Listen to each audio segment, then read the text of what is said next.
ರಾಜಧಾನಿ ಬೆಂಗಳೂರಿನಲ್ಲಿ ಬಿಸಿಲ ಬೇಗೆ ಜನ ಕಂಗಾಲಾಗಿದ್ದಾರೆ. ಸಿಲಿಕಾನ್ ಸಿಟಿ ಜನರನ್ನ ರಣ ಬಿಸಿಲು ಸುಡ್ತಾ ಇದೆ. ಮೊದಲ ಬಾರಿಗೆ ದಾಖಲೆ ಪ್ರಮಾಣದ ಉಷ್ಣಾಂಶ ದಾಖಲಾಗಿದೆ. ರಾಜಧಾನಿ ಬೆಂಗಳೂರಿನಲ್ಲಿ ಉರಿ ಬಿಸಿಲ ಬೇಗೆಗೆ ಜನರು ಕಂಗಾಲಾಗ್ತಾ ಇದ್ದಾರೆ. ಸಿಲಿಕಾನ್ ಸಿಟಿ ಜನರನ್ನ ರಣ ಬಿಸಿಲು ಸುಡ್ತಾ ಇದೆ. ಮೊದಲ ಬಾರಿಗೆ ದಾಖಲೆ ಪ್ರಮಾಣದ ಉಷ್ಣಾಂಶ ದಾಖಲಾಗಿರುವಂತದ್ದು. ಸದ್ಯ ಬೆಂಗಳೂರಿನಲ್ಲಿ 41.3 ಡಿಗ್ರಿ ಸೆಲ್ಸಿಯಸ್ ಉಷ್ಣಾಂಶ ದಾಖಲಾಗಿದೆ. ರಾಯಚೂರು ಕಲಬುರಗಿಯಲ್ಲಿ 46.7ರಷ್ಟು ಉಷ್ಣಾಂಶ.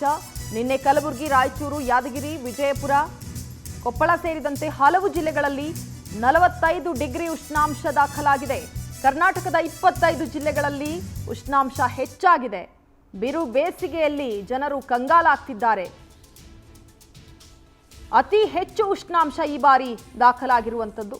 ಸಿಲಿಕಾನ್ ಸಿಟಿ ಬೆಂಗಳೂರಿನಲ್ಲಿ 41.3 ಡಿಗ್ರಿ ಉಷ್ಣಾಂಶ ದಾಖಲಾಗಿದೆ. ದಾಖಲೆಯ ಪ್ರಮಾಣ ಬಿಸಿಲು.